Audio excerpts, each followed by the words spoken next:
Bogotá eres tú.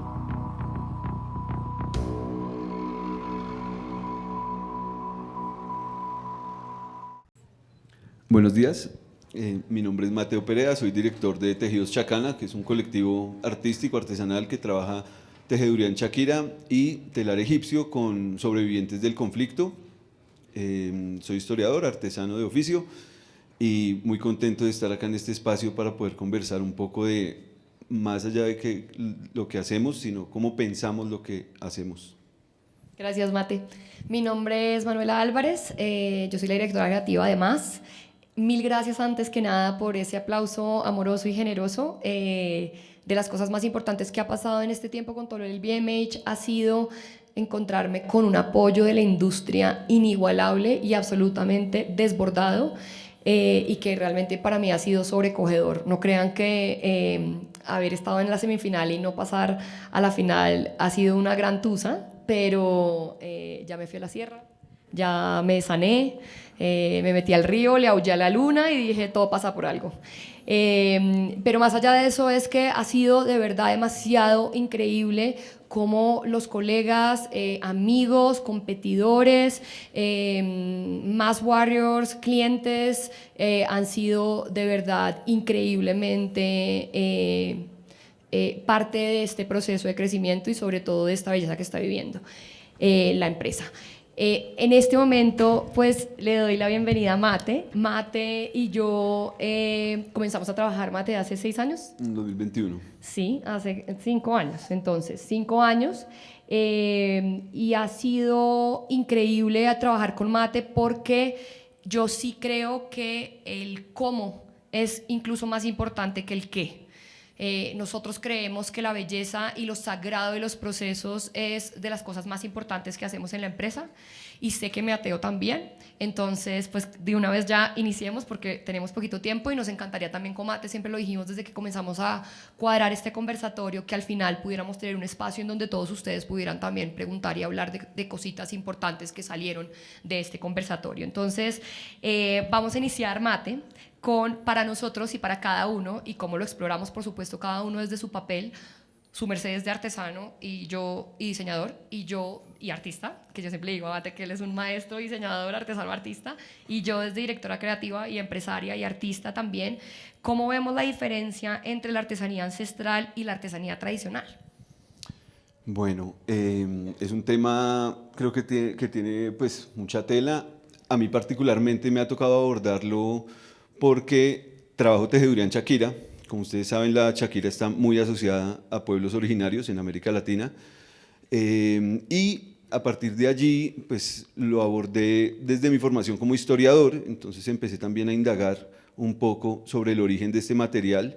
Es un material pues, que tiene 4000 años con el ser humano, porque hay vestigios que son del 2000 antes de Cristo, y se origina en Mesopotamia, ¿no? Digamos que su origen se remonta también al descubrimiento del vidrio, que es básicamente arena fundida, y a partir de allí pues se disemina por todo el mundo, Asia, África, Estados Unidos, lo que es todo el continente americano, y llega pues a nosotros a partir de más o menos 1527, hay los primeros documentos que hablan de la llegada de estos abalorios al territorio americano, y pues entran también por medio de los conventos, ¿no? Por medio de los conventos que son pues este brazo izquierdo de la conquista que permite también digamos, abordar grandes poblaciones indígenas e introducirlas en nuevos oficios, ¿no? Para producir también bienes rentables para la corona. Entonces también a partir de allí se empieza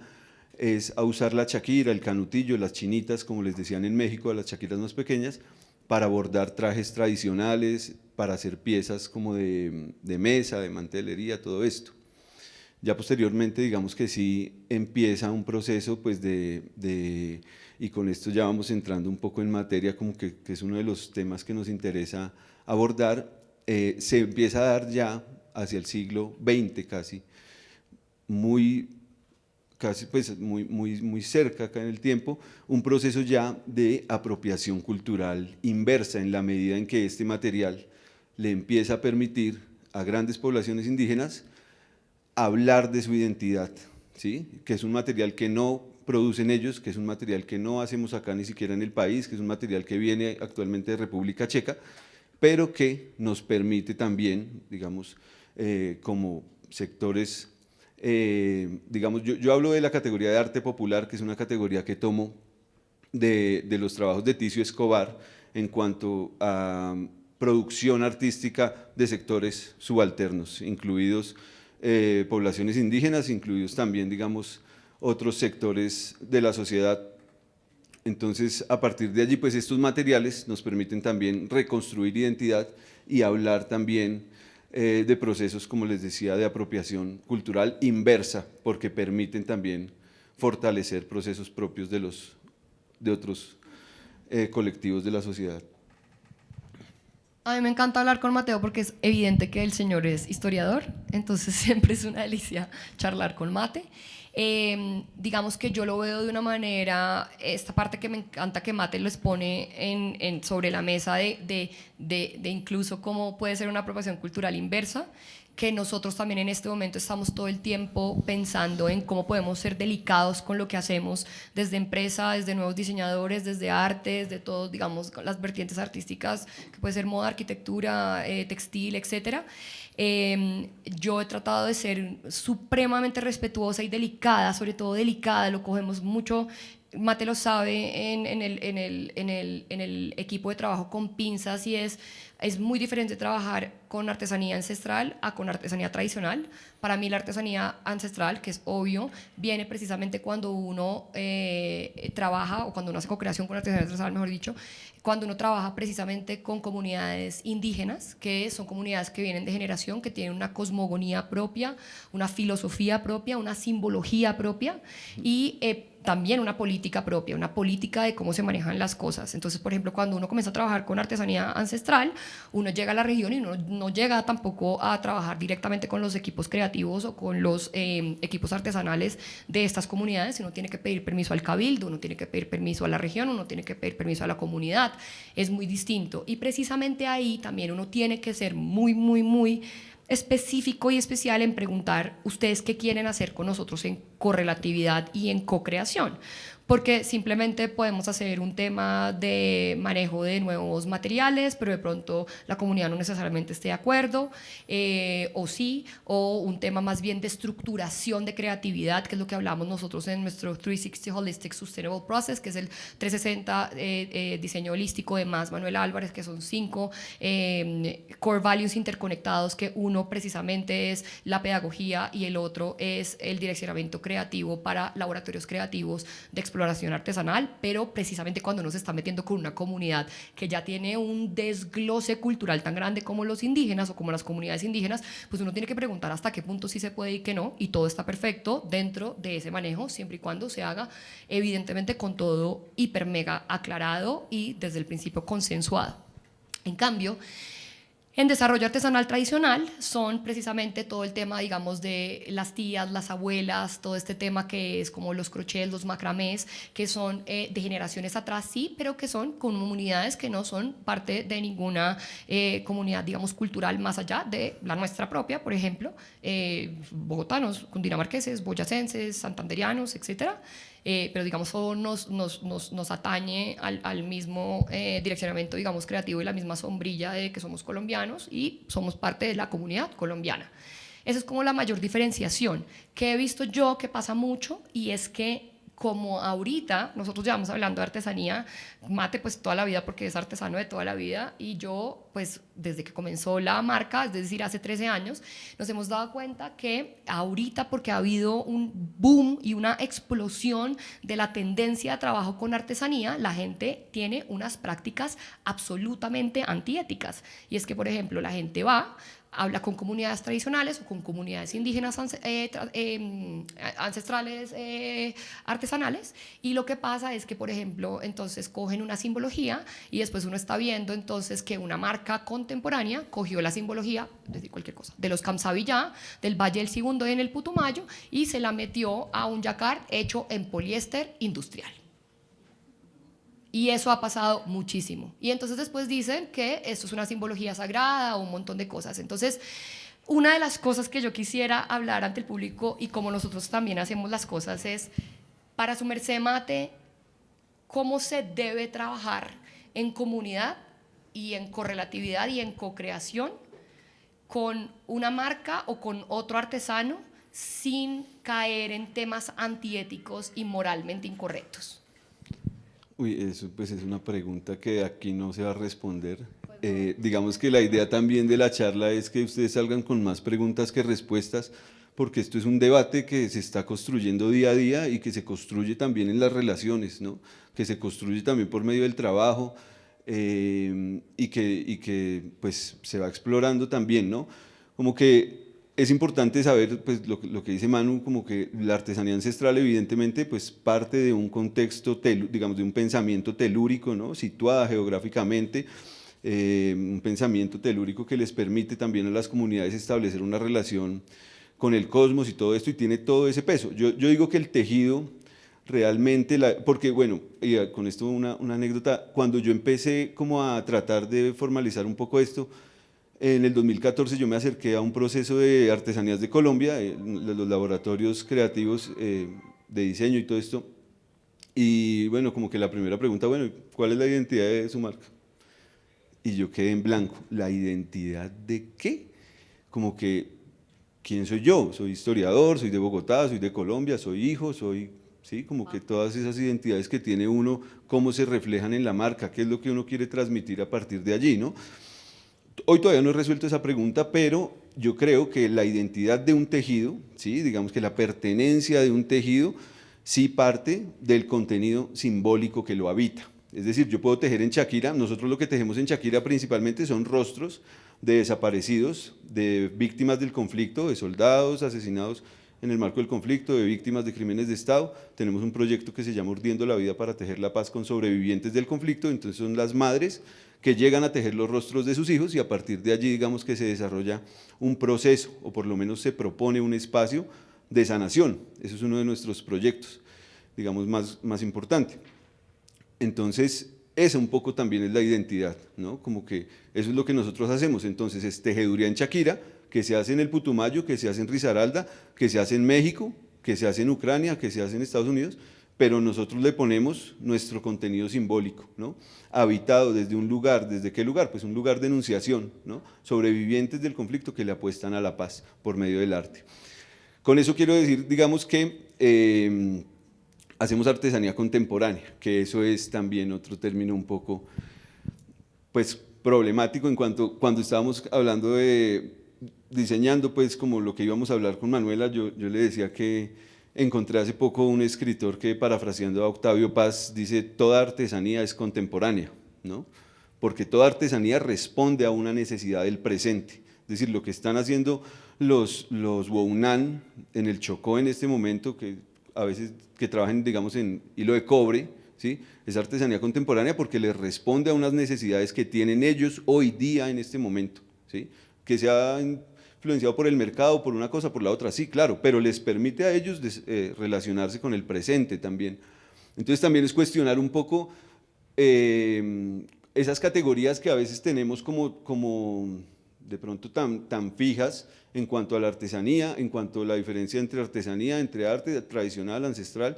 Digamos que es un tema supremamente nebuloso en el que nada está completamente definido, pero, y ahí voy a lo que comentaba Manu, yo creo que lo que sí lo define, evidentemente, es la postura ética que adopte uno como creador, como artesano, incluso como consumidor, como cliente, frente a lo que se compra, lo que se hace, lo que se vende, ¿sí?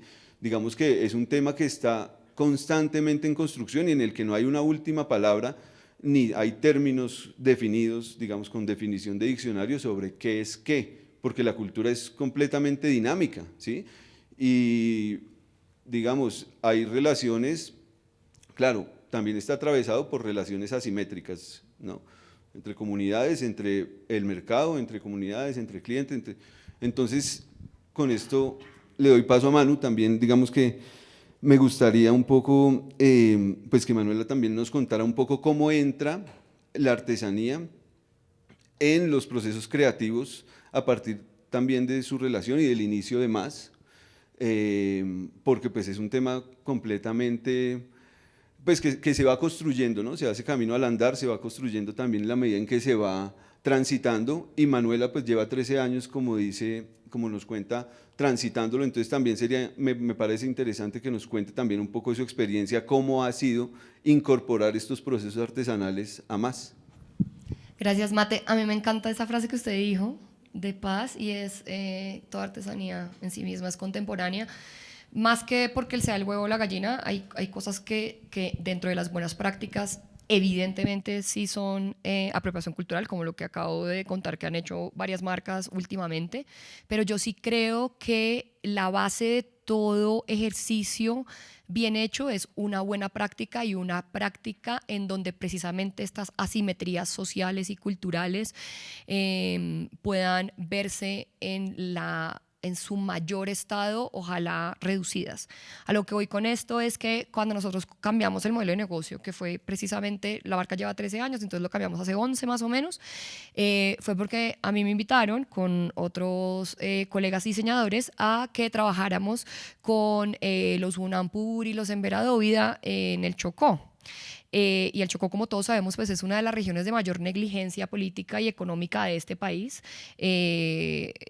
Temas pues de corrupción, ustedes saben que se han robado toda la plata en esa región, ha sido muy doloroso, y aparte yo comencé a trabajar con ellos, que aparte eran comunidades indígenas, pero comunidades indígenas desplazadas de la violencia. Y cuando yo llego, y como dicen los hashtags de Instagram, dentro de todos mis beneficios, fortunas, que yo no hice nada para nacer en donde nací, pero nací en donde nací, entonces he tenido una cantidad de privilegios que otras personas no han tenido. Yo me encontré con unas comunidades que no tenían nada y querían enseñar todo, y querían ser generosos y abiertos para que vieran también sus talentos, y yo me sentí muy, absolutamente tenaz, no con mi privilegio, pero sí con... Es evidente que si yo estoy viva en un momento en donde estoy viendo estas diferencias sociales, algo debo yo hacer desde mi cancha. Y ahí tuve una crisis muy grande, porque dije, mi familia no tiene nada que ver con temas sociales o culturales, ni siquiera artísticos, pero sociales sobre todo. Yo tengo una marca, pues, y me considero una mujer talentosa, pero ¿qué desde mi cancha puedo hacer? Y me dio muchas vueltas, y entonces, ¿será que si yo tengo esta sensación como de absoluta angustia por esta desigualdad, entonces tengo que cambiar de carrera, pero yo soy buena en lo que hago? Y esto duró en mi cabeza dando vueltas hasta que dije, hey, mi cancha sí y el talento sí, efectivamente es de yo ser una gran diseñadora. ¿Por qué no hago que mi cancha tenga un impacto positivo en esto que me dolió tanto? Y ahí cambiamos el sistema nuestro interno totalmente. Dijimos, de ahora en adelante, mínimo el 90% de las cosas que vamos a hacer, las vamos a hacer con comunidades vulnerables, ya sean mujeres cabeza de familia, comunidades indígenas, reinsertados de la violencia, tantas cosas. Y ahí voy y conecto con eso, porque Mate me preguntó cómo había iniciado. Ahí va a todo un tema retador de cómo las prácticas han sido, pero precisamente como Mate decía también en esa frase divina, uno se hace camino al andar.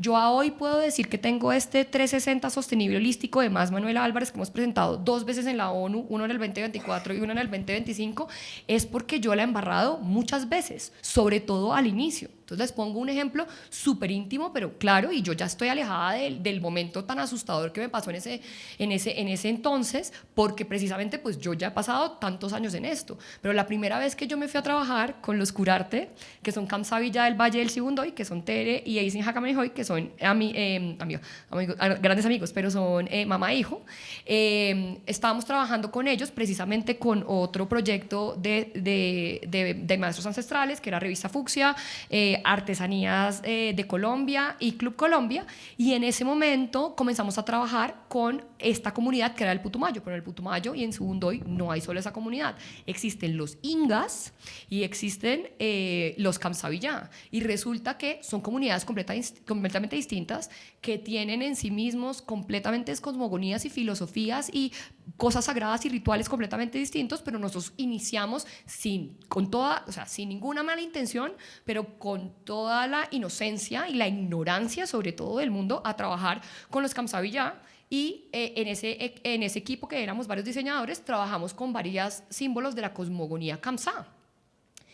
Y nosotros estábamos tranquilos porque habíamos pedido permiso al cabildo, porque todo estaba impecablemente hecho, etcétera, cuando un montón de personas de la comunidad inga dijeron: ustedes, ¿por qué se nos están robando para un tema de artesanía contemporánea nuestra simbología? Y pues esto fue absolutamente desde la ignorancia, pero entonces en ese momento muchos de los diseñadores con los que yo hice maestros ancestrales dijeron: yo aquí no me meto, yo no vuelvo a trabajar con artesanía y no volvemos a trabajar con comunidades indígenas, pero yo me había hecho a mí una promesa social bien grande, entonces yo tenía que buscarle la comba al palo a lo que había pasado y a esta controversia y sobre todo a este irrespeto que yo había generado, o pues yo y todo el equipo, porque éramos varios diseñadores, pero que pues era desde mi ignorancia, no por eso me justificaba. Y ahí decidimos que nosotros, cuando estábamos trabajando y cuando íbamos a trabajar de ahí en adelante con comunidades indígenas, jamás íbamos a tocar un símbolo de nadie, ni de los que teníamos el permiso ni de los que no teníamos el permiso, porque ¿por qué tenemos que utilizar una simbología sagrada para una comunidad que no es la nuestra? Que sí, somos colombianos todos, sí, 100%, pero ellos tienen una comunidad específica de ellos, es sagrado lo de ellos. ¿Por qué lo tengo que utilizar yo si yo no nací en esa comunidad, si mi madre no es de esa comunidad, si mi familia no es de esa comunidad?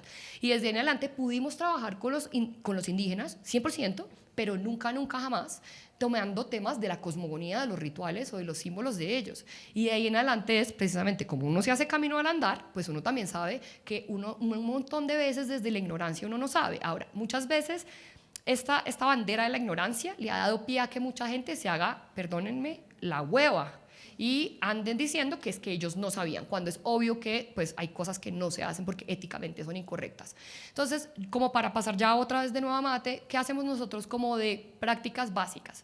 La primera, nunca utilizamos simbología de ninguna comunidad, nunca utilizamos simbología ni siquiera de comunidades indígenas ni de comunidades nada, simplemente nosotros cogemos, por ejemplo, una flor de 8 puntas que para nosotros simboliza la flor de Venus y que es una geometría básica del mundo, y a nosotros, como decía Mateo, nosotros, más Manuel Álvarez, le ponemos a esa flor geométrica un significado que se lo damos a nuestra población, a nuestros clientes, a nuestra comunidad. Eso lo hacemos. ¿Qué otra cosa? Las personas con las que hacemos laboratorios creativos, que son laboratorios creativos en donde buscamos cómo hay una manera distinta de hacer macramé, entonces con este cordón víbora, que nunca nadie lo había hecho antes, entonces ese tipo de cosas lo hacemos con la persona que hicimos el laboratorio creativo, también será la persona que eventualmente cuando comencemos producción de unidades mayores a una, que es el sample, son la comunidad con la que haremos toda la producción. No es como yo hago esto con una comunidad en Boyacá y después se lo paso a una máquina, pero inspirado en la comunidad de Boyacá. No, o sea, lo hago con la comunidad de Boyacá, hice el laboratorio creativo y después hago el development y el desarrollo completo con ellos. Listo, perfecto. Y siguiente, no soy yo artesana, mi equipo no es artesano. Entonces lo que yo hago es, yo tengo precisamente dentro de la empresa varios amigos y colegas como Mate, en donde ellos son los maestros artesanos en su maestría artesanal, y yo le pregunto a Mate, si yo voy a hacer con usted toda esta, digamos, la pechera que hace Mate con más Manuela Álvarez de Alma Feral, ¿cuánto me cobraría usted? Pues efectivamente, ¿cuánto me cobraría? No, ¿cuánto me va a cobrar? Y a partir de eso yo le digo a la gente que va a trabajar, si es que Mate también da también la luz verde de que otra persona lo acompaña a hacer la producción, aparte de Tejidos Chacana, pues yo ya sé que a los chicos que van a entrar a trabajar con Mateo, yo le puedo decir, Mateo a mí me cobra por esta pechera 100 pesos. Entonces ustedes se pueden subir o bajar de los 100 pesos, pero yo no lo dicté, lo dicta el mismo artesano. Evidentemente también muchas veces pasa que digo, Mate, si usted me quiere cobrar por esto 100.000 pesos, o sea, 100.000 pesos no, ojalá fueran 100.000 pesos sus cosas, Mateo, porque me alcanzaría para hacer más. No sé, 10 millones de dólares, estoy diciendo cualquier cosa, pues yo sí le digo, Mate, cuando yo le subo los indirectos y los directos, esto me va a quedar a tanta plata que nadie en Colombia no la va a comprar. Entonces con Mate decimos, ok, me va a mandar a hacer usted tantas, yo le voy a mandar a hacer usted tantas, nos vamos a demorar tanto tiempo, Mate, pero cójamelo entonces acá, pero entonces sacamos esto, y ahí negociamos, pero siempre bajo la base de que los dos estamos negociando bajo una maestría que él ya tiene, pues porque yo no puedo decir, Mate, es que yo quiero pagar por esto 2 pesos, pues sí, no, o sea, uno no quiero pagar 2 pesos, quiero pagar mejor, pero más allá de eso la maestría viene de él. Entonces eso es una de las cosas que nosotros hacemos, más el resto. Yo creo que estas buenas prácticas, y ya paso a Mate, nos han generado a nosotros una estructura y un hueso en donde nosotros sabemos hasta dónde sí, hasta dónde no podemos llegar. Y lo dicta muchas cosas, que también quiero que hablemos un poquito de eso, porque me parece divino lo de la artesanía contemporánea, que toda artesanía es contemporánea. Lo que decíamos con Mate es, todo se permea mucho también de lo que está haciendo, de lo que está pasando, de la política de este momento, del arte de este momento, de las tendencias que están pasando en este momento. Entonces, a mí me encantaría preguntarle a Mate, él, por ejemplo, yo sé que a Mate le va a gustar esta pregunta. ¿Qué controversias ha recibido? Y desde su sabiduría, ¿qué puede decir respecto a esas controversias? Que me encanta porque con Mate vamos como increyendo de lo que ustedes se están dando cuenta, y por eso para mí era muy importante que Mate hablara de todo lo que él sabe de la historia de la Shakira, porque también muchas veces desde la ignorancia se dejan de hacer cosas en vez de crecer entre todos, que creo que eso también ha sido un poquito complicado al crecimiento de las dos empresas.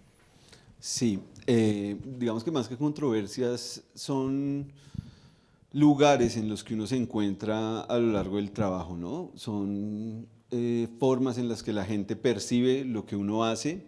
Como les decía, en Colombia el trabajo de la Shakira está muy asociado geográficamente al Putumayo y a sus comunidades, a Risaralda y a sus comunidades, ¿no?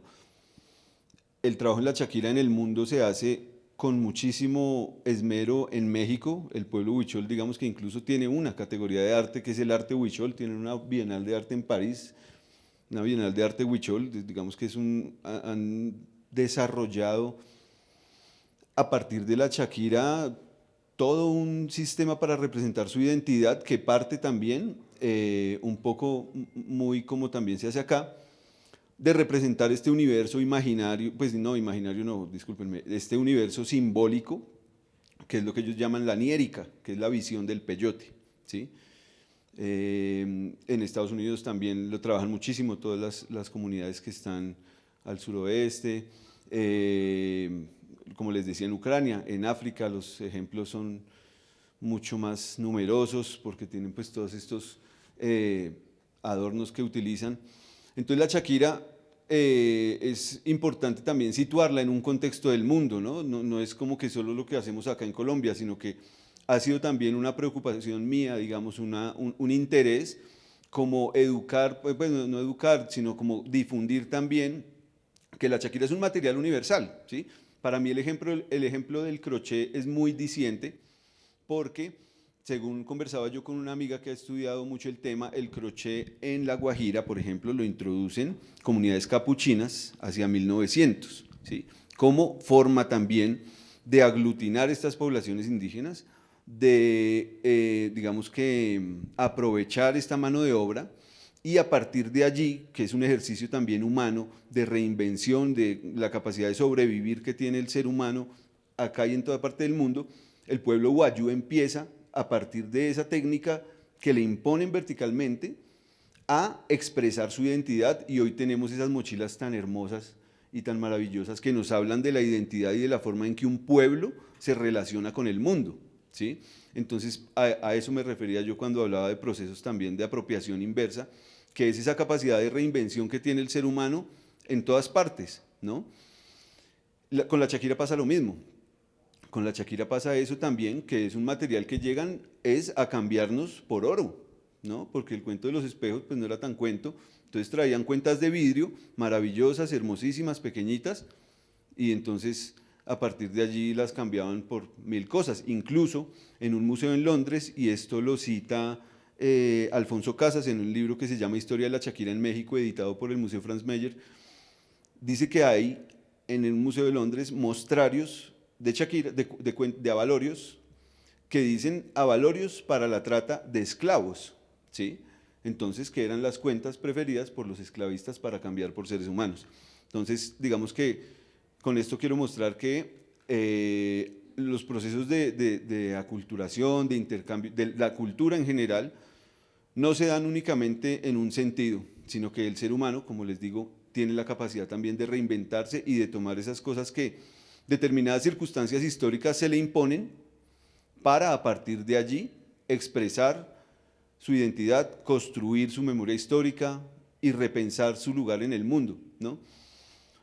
Entonces la Shakira en Colombia, pues claro, cuando hemos estado, por ejemplo, en ferias, en artesanías de Colombia o esto, pues no falta de pronto que pasa alguna señora, ay, tan lindo robándole el trabajo a los indígenas. Y yo, no, no señora, o sea, como que acá no, nadie le está robando el trabajo a nadie, ¿sí? Digamos que estamos también tomando una técnica, un oficio para expresar también identidad de un colectivo, ¿sí? Que esto también un poco es lo que nosotros hacemos a partir de lo que les contaba de un poco de este concepto de arte popular, que nos permite también, como les decía, tomar estas historias de vida de personas que han pasado por el rigor del conflicto, que han aprendido, digamos, con nosotros a tejer los rostros de sus hijos y que a partir de allí pueden resignificar esa historia y quitar un poco ese manto de estigmatización que establecieron sobre sus hijos, criminalizándolos o tildándolos de no sé qué, cuando eran realmente muchachos que estaban viajando para buscar un trabajo. ¿Sí? Entonces también nos permite hablar de cómo el arte, como un oficio, que es la tejeduría en Shakira, desde donde nosotros hablamos, nos permite también posicionarnos y hablar pues, de un lugar de enunciación, ¿no? Hablar de un lugar, de una posición como artesanos, y ahí sí como que uno va esbozando cómo puedo responder yo esa pregunta que me hicieron en el 2014, que todavía estoy medio perdido. Claro, ¿qué es lo que es la identidad de un proyecto artesanal? ¿No? Porque pues es, claro, yo en ese momento yo decía, no tenía ni idea, yo realmente como que me preguntaba quién soy yo, ¿sí? Y pues ahí están también todas las múltiples identidades que tiene uno, como persona, como hijo, como estudiante, como los gustos, de dónde vienen los papás, todo eso. Entonces, claro, la Shakira, pues un oficio, un material, nos permite hablar de lo que somos, evidentemente, y ahí también, por ejemplo, volviendo un poco a donde empezamos, que es la diferencia entre artesanía ancestral y artesanía tradicional, yo digo, por ejemplo, en cuanto a nuestro caso, a mi caso como artesano y el de Tejidos Chacana, yo digo que esa artesanía pues, como que tradicional, contemporánea, ancestral, pues no nos consideramos artesanía ancestral, pero por ejemplo también no tenemos nosotros una línea de transmisión del conocimiento, ¿sí? Por ejemplo, no estamos situados, digamos, geográficamente como en un contexto de un pensamiento telúrico, no producimos los materiales, entonces eso es lo que me lleva también a pensarme como que muchos de los artesanos que desde la ciudad, digamos, podría decir unos artesanos urbanos, producen este tipo de piezas, ¿no? También beben de un montón de aguas que ya llegan, que vienen en la historia, en la cultura del país, de la ciudad, pero que no necesariamente llegan a uno por transmisión familiar y todo esto, porque yo soy autodidacta, que es la Shakira. Digo yo no autodidacta, digamos, de tutoriales o de este tipo de cosas, sino de que yo aprendí haciendo, yo aprendí tejiendo en el 2007.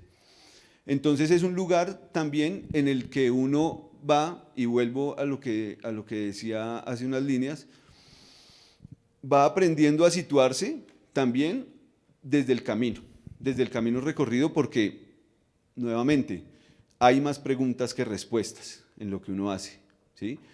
Y también es una cosa que se construye a partir de las relaciones, a partir también de los ejemplos, de lo que uno ve, que la gente hace, ¿no?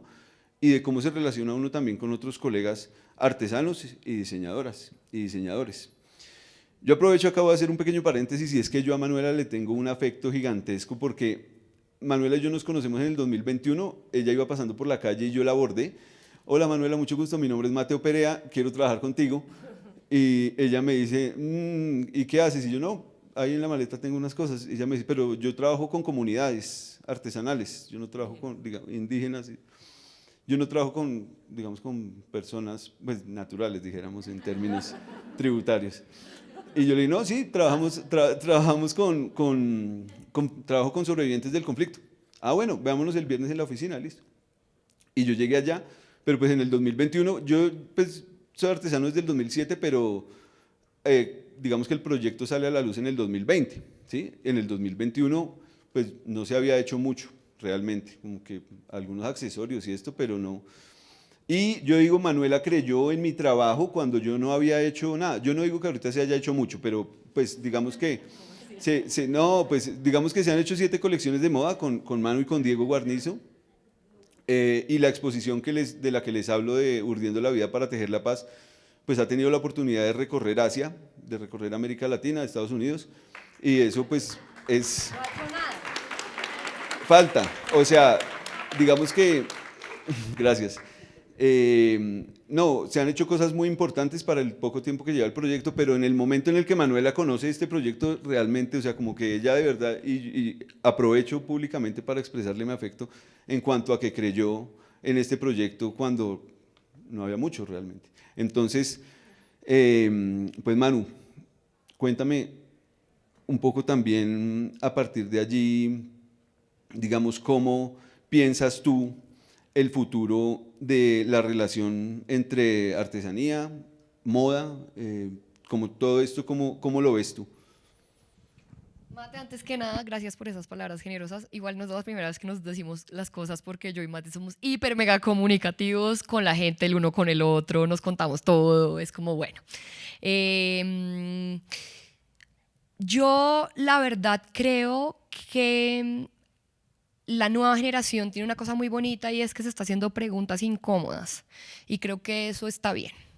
Porque yo creo que el futuro de la colaboración y la co-creación y la correlatividad entre artesanía, diseño, arte, etcétera, son dos cosas. La primera es el trabajo ético y es el trabajo en donde la horizontalidad para mí es la base de todo, absolutamente y siempre.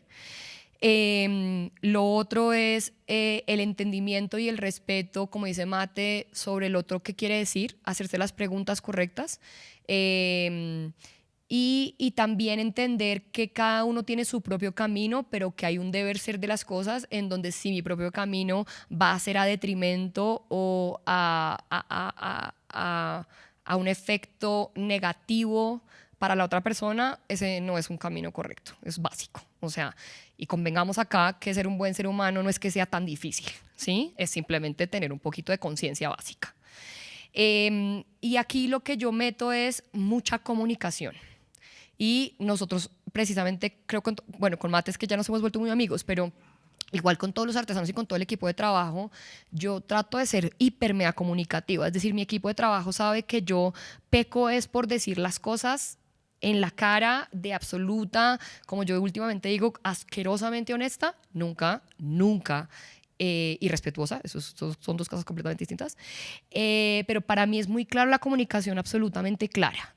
¿Qué quiere usted de mí? ¿Qué quiero yo de usted? ¿Qué me puede usted proponer? ¿Qué yo le puedo dar?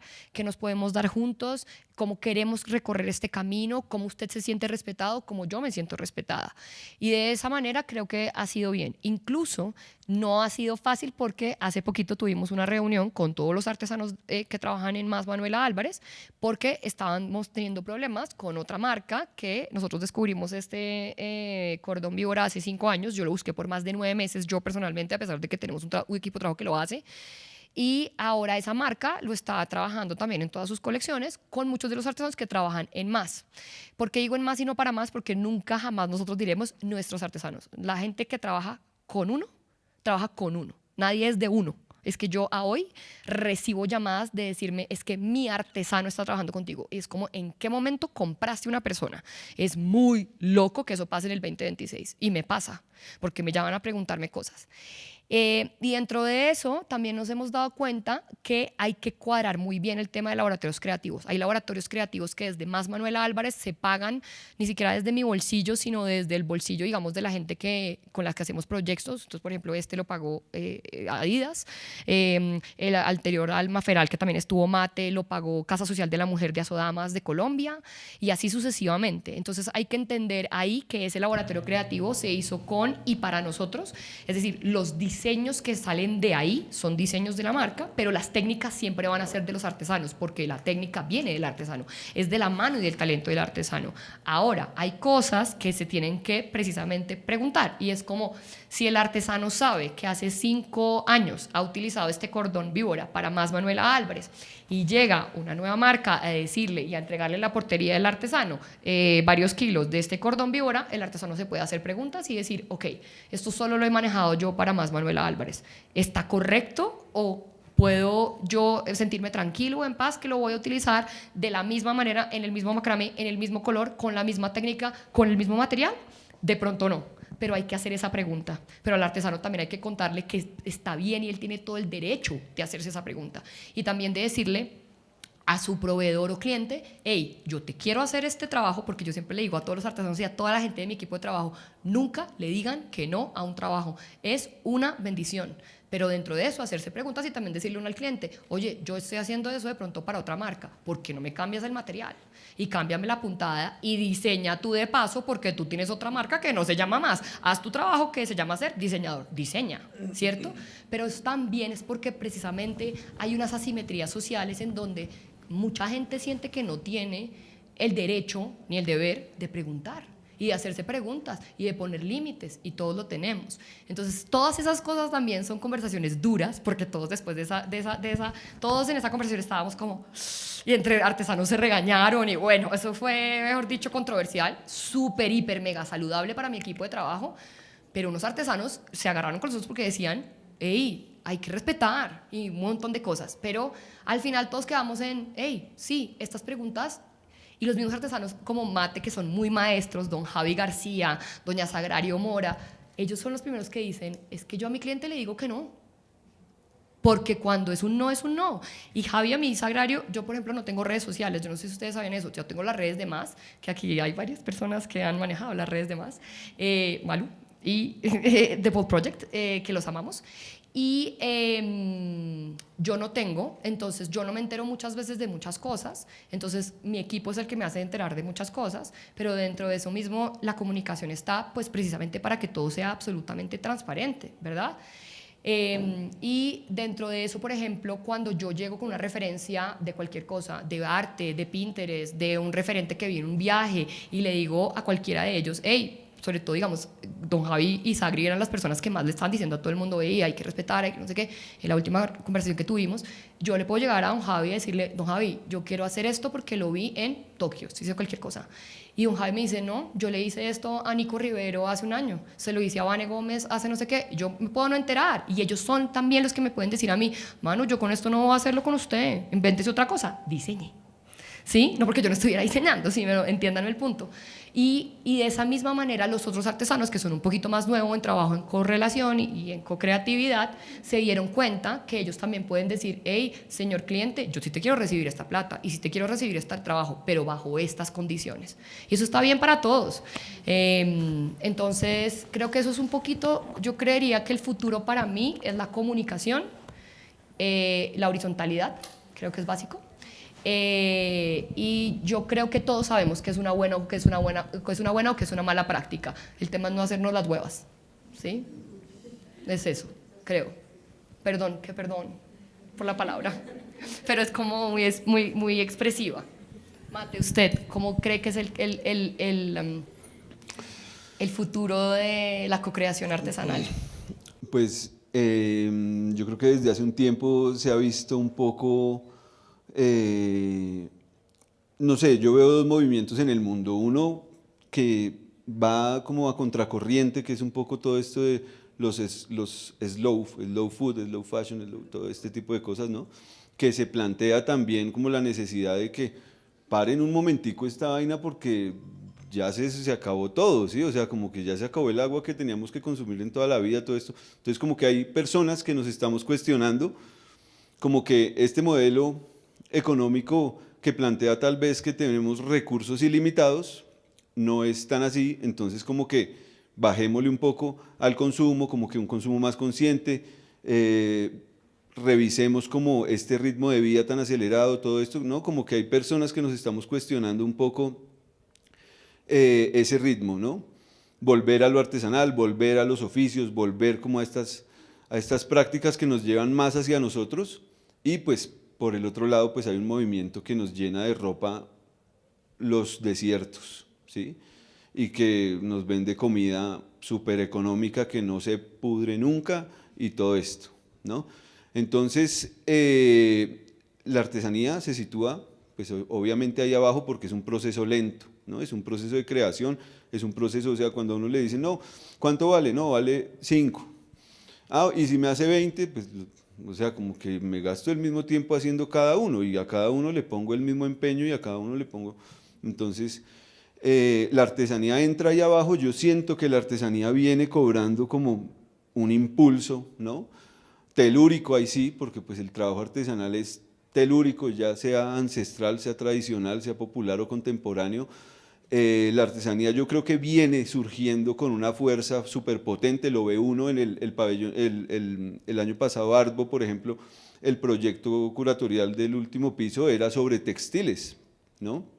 Entonces el arte textil, todo esto de la creación, digamos que estamos volviendo también a crear con la mano, ¿no? Como que también la inteligencia artificial también lo confronta a uno con eso. Entonces hay gente también que dice, no, yo prefiero fotos mal tomadas que fotos con IA, yo prefiero ver eso en las cosas que yo compro, yo prefiero ver fotos que las tome un ser humano a unas fotos perfectas. Por ejemplo, hace poco conocí un caso, digamos, de gente a la que le dicen, no, necesito esta pieza en Shakira, ¿sí? Se la suben a la inteligencia, sale una pieza que en teoría parece hermosa, pero no se puede crear, ¿sí? Entonces, ¿qué ganamos con tener digamos, un modelo que aparentemente es perfecto, pero que no podemos materializar? Estamos perdiendo el tiempo, ¿no? Entonces siento un poco eso, que la artesanía, el arte, los oficios vienen cobrando mucha fuerza en las industrias creativas, no solo en la moda, en el arte, en muchas otras cosas. Yo quisiera dejar ahí porque quisiera también escuchar preguntas, Manu. De pronto quisiera abrir el micrófono, si se puede, para que nos comenten, no sé cómo sea la dinámica. Espero, realmente quiero agradecerles a Manuela, al Bogotá Fashion Week por la invitación. Me gusta, digamos que he querido buscar, había querido buscar un espacio como para conversar estos temas porque pues, me carcomen el alma realmente. Y espero pues que les hayan quedado más preguntas que respuestas, como les digo. Pues antes de pasar a darles el micrófono, porque sí teníamos con Mate muchas ganas de oír como al público y entender cómo qué estaba pasando en la cabeza de todos después de esto, antes como con qué venían pensando que se iban a encontrar y con qué se encontraron acá, algo distinto, algo nuevo. Quiero dar las gracias a Mate, nos queremos mucho, nos respetamos mucho. Eso sobre todo muy importante. Y les quiero contar algo porque Mateo cuando se lo conté estaba triste y entonces como que no me paró tantas bolas de lo grande que es. Esto no lo sabe nadie, pues obviamente en el equipo de trabajo lo sabemos todos, pero es la primera vez que lo digo en público. Uno de los museos más importantes del mundo es el Victorian Albert Museum. Y nos acaban de hacer una compra de un look completo de Adidas por más raíz de Fénix. No sé si ustedes se acuerdan del look, es la pechera de Adidas roja con el pantalón y el saco crudo y el pantalón rojo, y lo acaban de comprar para ponerlo en el Permanent Exhibition de Londres, en el Victorian Albert Museum, y lo hicimos Mate y yo.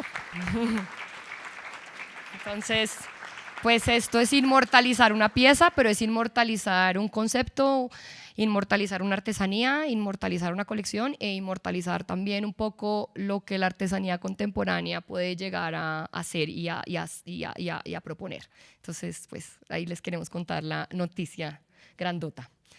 Porfa.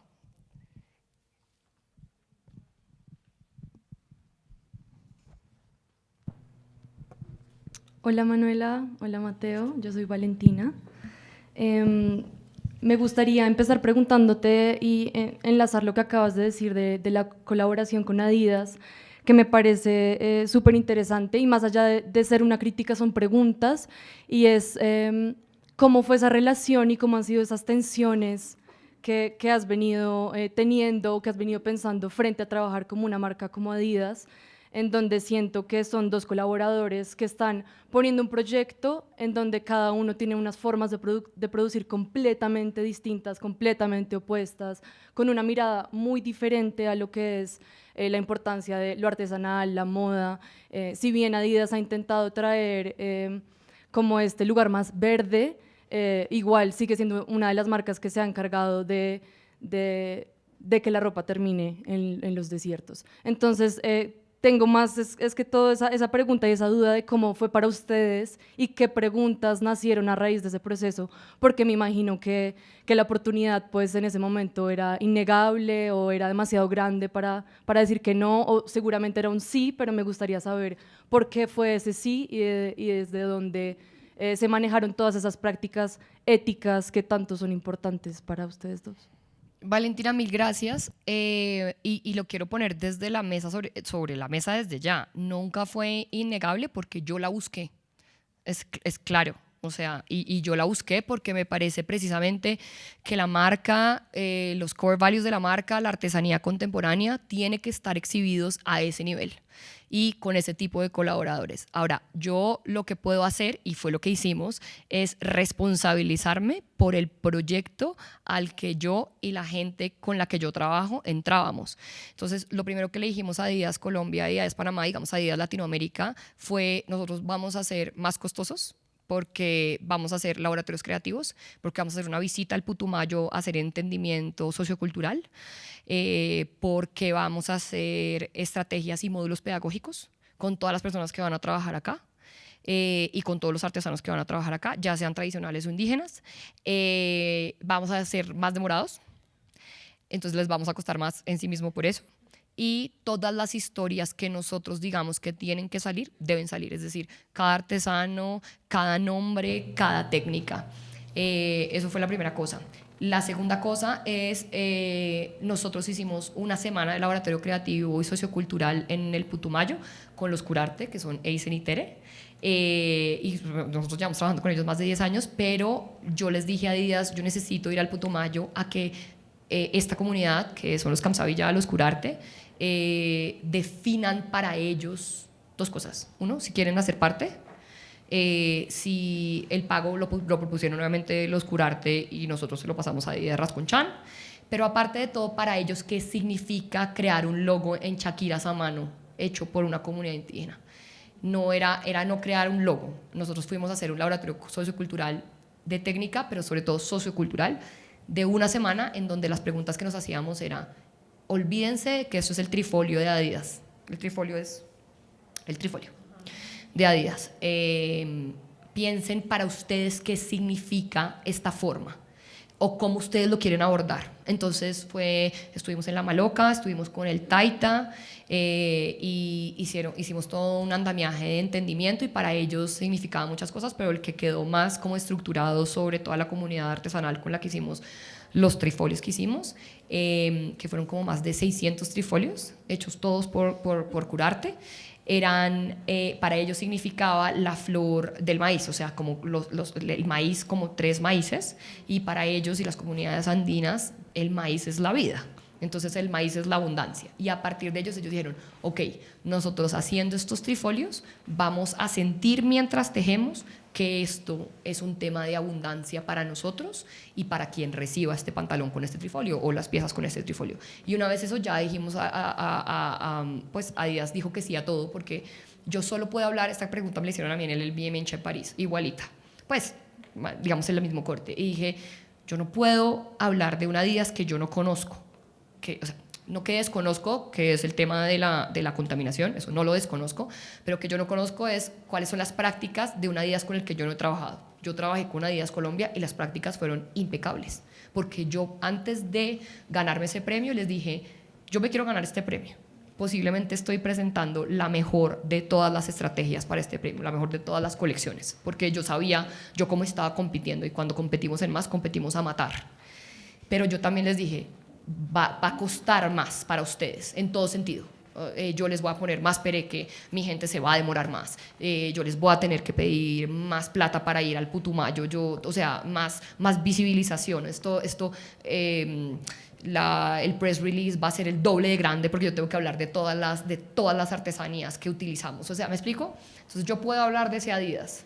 Ahora, yo sí creo, como no niego lo que sé que pasa también con Adidas en otras partes, o no solo con Adidas, con cualquier marca masiva, es que no es Adidas, es cualquier marca masiva, yo lo que sí creo es que hay voces, que en este caso es la voz que yo he querido hacer en esta empresa, que yo creo que son necesarias para que también la gente vea, ok, nosotros manteniendo esta estructura de producción pudimos hacer una colaboración con Adidas. ¿Por qué? Porque la otra cosa que también se imaginan los de Adidas, y fue perfecto para nosotros, para el tema no solamente de storytelling básico, sino de core values, era, ellos tenían que sacar 650 prendas que ya estaban en stock, que no estaban vendiendo, que posiblemente iban a llegar a donde no queremos que lleguen. Y ellos lo que hicieron es, tú las vas a coger, las vas a reinterpretar a modo de más y a modo artesano, y entonces ahí va a ser un 360, digamos, sostenible. No vamos a sobrecontaminar, no vamos a sobreproducir. Entonces ellos desde el inicio sabían que esto iba a ser una cosa muy específica.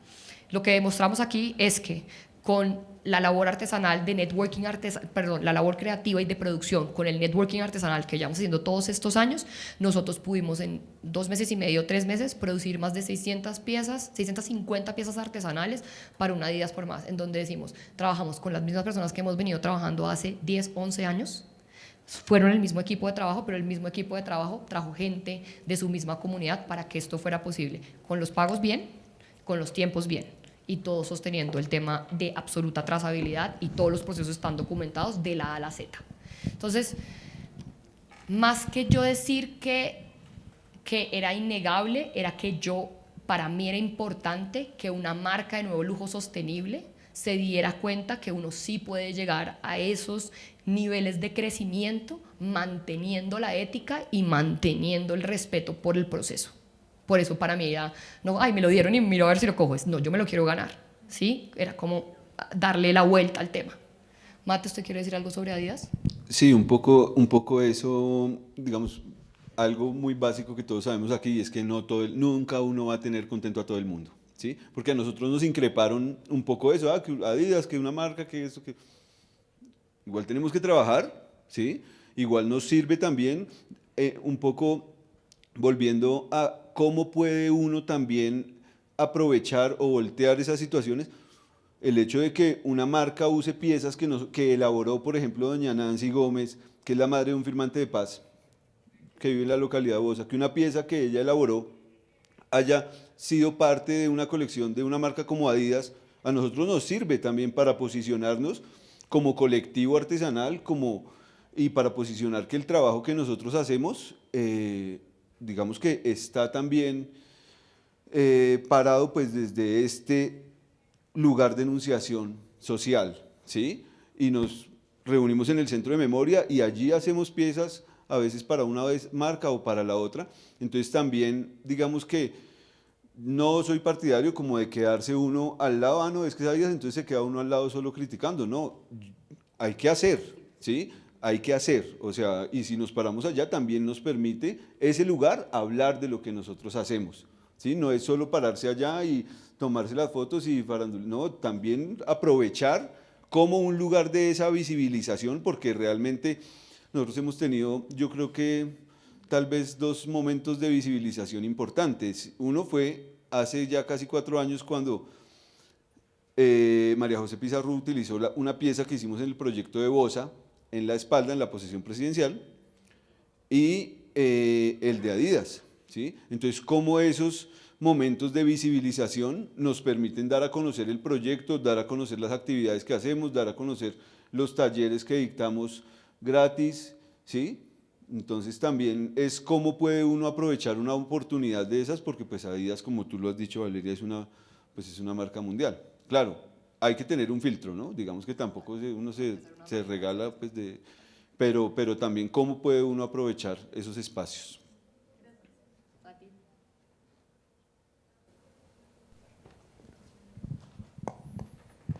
Hola Manuela, hola Mateo. Tengo, digamos, como afirmaciones, preguntas y tal vez de pronto una pregunta sea a propósito. Y estamos hablando de contemporánea, estamos hablando de moral, de ética, de raíces y moda.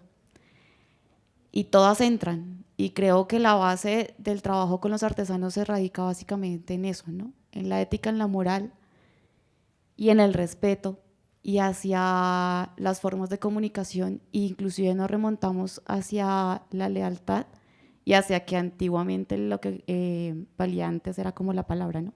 Y hoy todo lo tenemos que traspasar al papel. Con todas las, digamos que colaboraciones o trabajo a través de los artesanos, creo que es un crecimiento y es un aporte tanto del diseñador como un aprendizaje de cada día, tanto del diseñador como el artesano. Y hacia Manuela Álvarez es un referente o ese propósito de incluso hacia la parte educativa, hacia la parte cultural de cómo la relación del diseñador con el artesano y cómo respetar ese trabajo y cómo no traspasar las barreras también de las comunidades. No sé si dentro de esos propósitos y esas misiones que tienes tú de lo que llevas haciendo, porque digamos que trabajar con artesanía no es fácil precisamente por, quisiéramos que pudiéramos producir en masa, pero sabemos que no es porque tenemos una identidad y tenemos unos tiempos. Pero hacia esa base de propósito y de misión de Manuela Álvarez, sí está también esa cultura de esa interrelación hacia los demás diseñadores y como referente de trabajo con comunidades. Que si está dentro de mí, o sea, o que cuál es mi propósito. Sí, o sea, digamos que todo ese recorrido y todo lo que se ha hecho durante estos años de trabajo con comunidad. Si lo visualizas y si lo visionas, Manuela Álvarez como referente de trabajo hacia los demás diseñadores, ¿a qué me refiero? Ya, entiendo, ya entiendo. Gracias. A mí me encanta que me hagan esta pregunta y yo siempre le digo a los diseñadores nuevos que hay algo dentro. Yo amo las palabras ambición, competitividad, igual que amo las palabras respeto, ética, etcétera. Porque a veces a esas palabras nosotros como los latinos y los colombianos les tenemos como pereza y como no tiene una connotación positiva muchas veces. Y yo lo que he querido hacer, y de hecho me ha costado más trabajo, por ejemplo, internacionalizarme o tener un negocio un poquito más boyante económicamente como me gustaría, y es, yo no me he centrado a tratar de hacer una marca, sino precisamente por propósito de vida y porque pienso que las cosas pueden ser mejor hechas, he tratado de hacer un sistema moda distinto. Un sistema moda en donde las cosas son más transparentes, son más igualitarias, más horizontales, en donde la base de todo es la pedagogía, que usted sabe que yo amo dar pedagogía, y eso lo encontré yo precisamente dando pedagogía no a estudiantes, sino a artesanos, y yo lo descubrí y precisamente desde ahí nos conocemos. También con Mate, y yo di 4 años de pedagogía en Gobernación de Cundinamarca, en donde era precisamente a los artesanos les dictábamos cómo hacer un proyecto artesanal, innovador y original, que yo no soy artesana, era cómo era la estructura de desarrollo de sistema. Y una de las cosas que yo creo que ha hecho que esta marca sea lo que es, para bien y para mal, en el sentido de para bien, que es todo lo que nos ha pasado, la ONU, Adidas, el BMH, BNA y todo esto, también ha sido muy difícil, y yo, por ejemplo, creo que esa es una de las razones por las cuales no pasamos a la final del LVMH, y es que un sistema moda que existe como el del LVMH Group es un sistema que ya está cuadrado. Y yo cuando me fui a hablar entre los 80 jurados del LVMH Committee, yo no estaba vendiendo una marca, yo vendía un sistema en donde les mostraba que todos los artesanos con los que nosotros trabajamos están en página web directo con contacto, en donde les mostraba que para cada colección que nosotros hacemos tenemos que hacer una pedagogía, tenemos que hacer un laboratorio creativo. Oigan, esto para un grupo como el LVMH debe ser una mamera, debe ser un ladrillo. Y lo entiendo. Y dentro de eso mismo, pues a mí me toca echarme encima la tusa y decir, no pasé a la final de algo que yo me soñaba para poder internacionalizar la marca a ese nivel de París y a ese nivel de Francia, a ese nivel del mundo.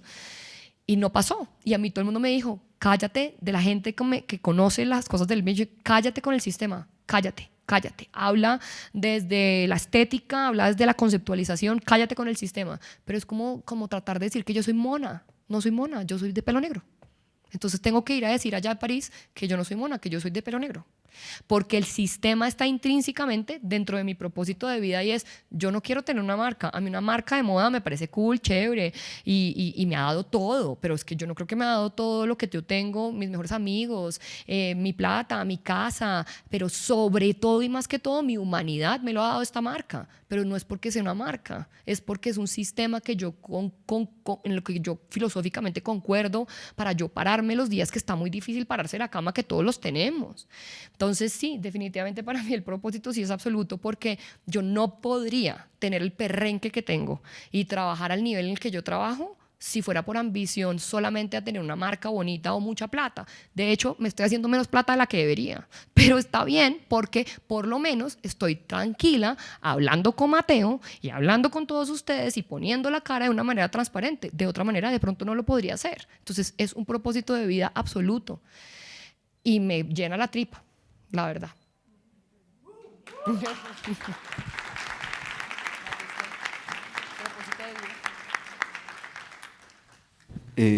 Pues con respecto al propósito de vida, pues yo coincido, para mí Tejidos Chacana no es una empresa, sino que realmente es un proyecto de vida, o sea, es un proyecto, digamos que es la actividad que me ha acompañado constantemente más tiempo en mi vida. ¿Sí? Llevo tejiendo 18 años, tengo 36, pero pues no es como, ay, hagamos algo, ¿no? Pues hagamos esto y si no, pues mañana busco trabajo. No, o sea, para mí el tejido es un lenguaje, ¿sí? Es un espacio creativo, es un espacio también a partir del cual uno puede expresar cuestiones del alma, cuestiones del ser, ¿no? Es un vehículo, ¿no? Entonces, para mí, pues el tejido, y los invito para que conozcan la página de Instagram de Tejidos Chacana, porque últimamente, digamos que lo que hemos hecho de la segunda mitad del año pasado a ahorita ha sido también como tratar en ese mundo del arte, ¿no? Con una colección y con piezas pues ya más conceptuales, con otro tipo de piezas más artísticas, porque pues sí, efectivamente Tejidos Chacana es un proyecto de vida, digamos, como que nace pues muy al fondo de mi alma, sí. Gracias a todos por estar acá, de verdad. Muchas gracias. Que las cosas más bonitas que le pueden dar a uno es el tiempo, así que gracias.